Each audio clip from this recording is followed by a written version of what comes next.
là? Ce que j'ai compris dans l'histoire de la garderie qu'on rapporte aujourd'hui dans le journal, là, c'est vraiment ces 15 familles, en fait, et on peut penser qu'il y a 15 enfants à peu près, là, sur une garderie de 80 qui ont fait une demande, là, qui ont demandé du halal. Donc, probablement que la direction de la C'était trop difficile de faire du halal juste pour eux autres. Ils ont dit, bah, tout le monde va en avoir.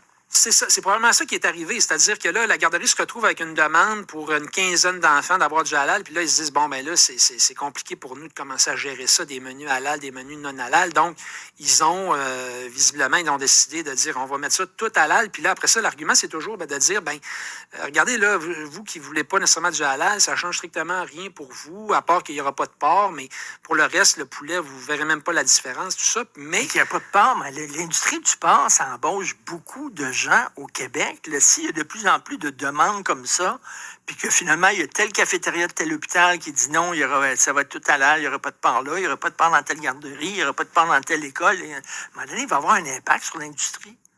Oui, puis même il y a peut-être un impact de coût parce que des fois le porc est la viande la moins chère. C'est pas une viande qui coûte beaucoup très cher par rapport au bœuf, par exemple.